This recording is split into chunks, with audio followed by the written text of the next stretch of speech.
Morning arrived in a quiet valley, but the air was still and silent. Not a single leaf moved, and a little village slept beneath soft golden hills. Inside a small attic room, sunlight touched a red-haired girl with bright green eyes. She sat by the window, her brushes dry, her canvas white. Outside, even the clouds seemed frozen in the sky. It felt as if the whole world had forgotten how to breathe. The girl's name was Aria, and she dreamed of painting the sky so it would move again. One night, she found a tiny glowing feather by her window. It shimmered with beautiful turquoise and silver colors. She touched it, and it hummed like a heartbeat, then transformed into a magical paintbrush of pure light. Aria stepped outside into the silent fields, clutching the luminous brush. The stars reflected brightly in her hopeful eyes.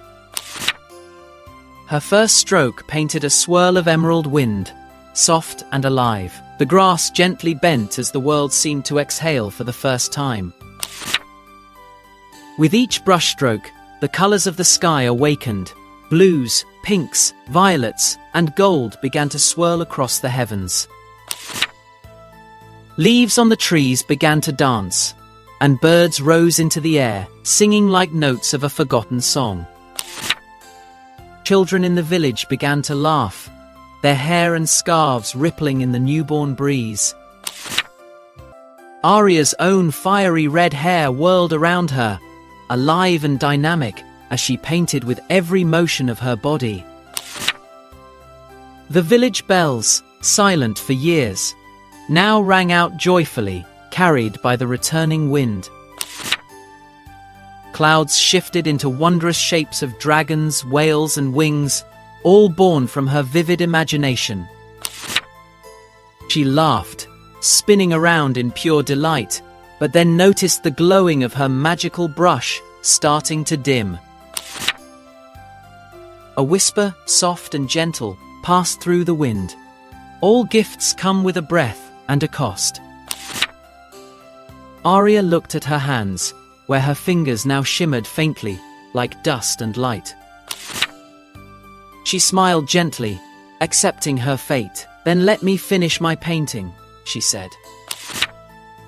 She painted one last grand swirl, the magnificent wind of life, circling the entire valley with vibrant energy.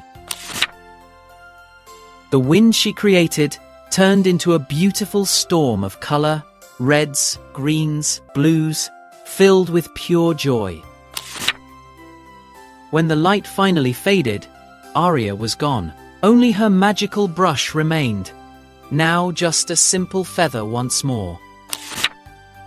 The villagers found the feather in the grass, glowing faintly like a cherished memory. From that day forward, the wind in the valley never stopped. It carried her laughter through the fields. Sometimes, when the breeze touches your cheek, it feels like a soft, gentle brushstroke. And if you listen closely, you can still hear her whisper, "Keep painting the world alive."